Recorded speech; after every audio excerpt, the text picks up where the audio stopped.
welcome to another tea first impressions video. Today I'm going to do another one of the teas that was in my STEEPWARE box, and this time I have one from the Tea Spot. Now I've actually had a tea from the Tea Spot before, so that's kind of why I wanted to do this.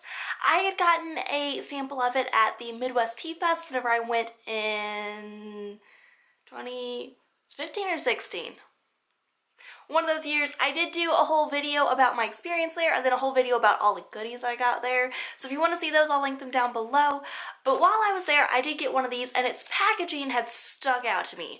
I didn't exactly like the flavor of it, but I was very intrigued by the brand itself because I could tell the quality was there. It just was my flavor. I think it was like a blueberry, strawberry, raspberry, and that's just, it's not my thing. Side note, if you didn't know how much I like tea already, I've been drinking other tea while setting up for a tea video where I try tea. So while I was setting up for this video, let me set this down. I just threw that. Hold on. I was checking out on their website to learn a little bit more about this company, and they are based out of the Colorado mountains, so I am really excited because you might have known I went to Rocky Mountain National Park last year, and it was amazing, and thus I'm more intrigued. It also is the company that makes STEEPWARE products, which I hadn't heard of before, but I looked on their products and they look pretty good. They're tea-like products for steeping and drinking. Cool stuff. Another good thing about this company is that the founder is a cancer survivor, and thus whenever she found this company, they donate 10% of all sales in kind to cancer and community wellness programs. Also, their website is kind of cool and colorful, and they really divide it up between who's outside my window. Somebody is outside my window. Definitely our landscapers. We're just gonna go with it. So as I was saying, a cool thing about this company and their website is just it's a very colorful, aesthetically pleasing place. So they organize things by color. Let me go to the home page. It's just a really nice site, and their images are beautiful, and it's colorful, but the colors match. It's, as someone who's very graphically and design orientated, this just, I like it. The tea I am trying out today is the whole leaf white tea, and it's Meditative Mind. It says aromatic and soul lifting. Infuse the goodness. Our beloved handcrafted blend of pure white tea, rosebuds, and jasmine pearls creates an experience of aromatherapy that relaxes the mind and rouses the senses. Brews into a golden liquor with a very soothing fragrance, perfect before, during, or after a stressful day. It sounds like a nice blend. We'll just have to see. It sounds like one of those blends that I would probably get whenever I'm out and about at a tea shop, but I wouldn't have in my personal collection. The ingredients are white tea, rosebuds and petals, green tea, jasmine pearls. Oh, so that's nice. There's hardly anything in it. Ooh, benefits. Let's look at this. Oh, that's nifty. So they have a benefits section under each of their teas, and this tells you the benefits of the white tea, of the green tea, and of the jasmine and rosebuds, then a little description about it. That is cool. So if you are looking for certain benefits, go scouring through the website. Tea websites are just so dang cool and informative. Opening this up, I got new scissors. Actually, they're right here. If you guys remember, I had those really cute dollar spot polka dotted scissors, which have been lost now for 10 months. I don't know where they went. I know the last time I had them because I wrapped a wedding gift in with them, but I don't know since. So I finally purchased myself some wonderful scissors. These are beautiful. They're from the Target Project 62 collection, and they are heavy, they are gorgeous, and okay. Why do I break into this with scissors? I don't know. Snip, snip, snip, snip, snip. Oh! I thought there was gonna be a sachet in here. It's loose. I didn't bring a strainer into my room. Okay, it is nice and chunky. Oh, it's full. There are full pearls, the jasmine pearls.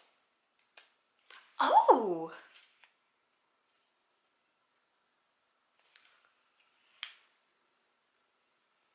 This smells...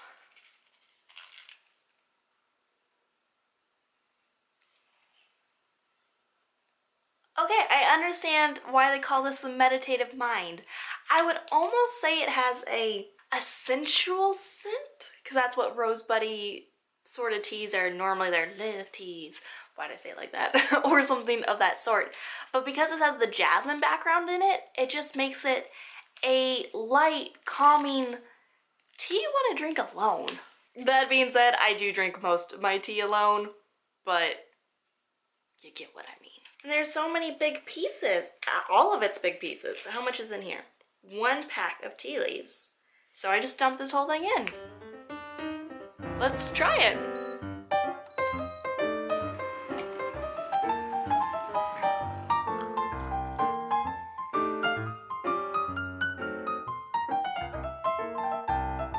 And we are back, and the weather has really changed outside. I started this video, what, 20 minutes ago, maybe? And it was bright, there's some big giant snowflake flurries, and now it's like dark, gloomy, half snowing, half raining, really windy. There's a builder outside who can definitely see me. We're just gonna go with it. So, let's talk about this tea. It is a golden color, exactly like it said. Oh, it just smells fantastic. It is a very floral fragrance with the jasmine, but it's not a potent in your face sort of smell, and I don't know if that's the green tea which is bringing it down, or that'd be the white tea that's bringing it down, or what's kind of mellowing out the smell of it. Whenever I was brewing this, it seemed kind of messy. And the fact that because all of this was very whole leaves, it's almost like whenever you drink straight dragon pearls or jasmine pearls, that it just unfurls and everything just kind of went It looked kind of weird, but at the same point it looked kind of like a cool artwork of sorts. I didn't mind it. We'll see. I think it's probably gonna be easier to clean up. Oh, it's a warm, I would call this a full-bodied flavor, and I don't use that term lightly. You drink it and it just fills you. Sounds weird. It is so soothing and calming, and I feel like it almost, lack of a better word, it transports you to someplace nice where you don't have to worry about your problems. How does this do this? I am very much a tea drinker, as you all know, all the time, drinking those cuppas. But this just makes you stop. It doesn't help you keep going, it doesn't help you to feel less ill. It just kind of makes you stop and think about the moment. Oh, this is beautiful. I almost feel like I'm eating something. So I wonder if this also kind of helps with cravings. This would be a tea that I want to drink if it's a nice day outside that's slightly too cold to go out. So you're just staring out the window, maybe around breakfast time, and just thinking about the birds, about the flowers, and whenever they'll finally pop up. Those are crocuses or not. Yeah, it's a good tea to be alone with. I think without this tea actually being named the Meditative Mind Tea, I would still have this feeling of the stopping and just enjoying. You can tell I'm like double hand cupping this tea. I never do this. Oh, brilliant. Brilliant, brilliant, brilliant. That's it for this video. I hope you enjoyed it. Tell me down below if you've tried anything from the Tea Spot, or if you want to try anything from the Tea Spot. I want to try more from the Tea Spot. Also, what is your opinion on white tea? I know it's slightly controversial. Most people are like green, black, nothing else. So what's your opinion? Normally I would drink white tea whenever I'm out like at a tea shop for a special occasion, but this might have changed my opinion on that, honestly. And that is coming from someone who has a heck of a lot of tea. So that's it. Hope you enjoyed this video, and I hope you are having a wonderful day, and I will see you on the next one. Bye everyone.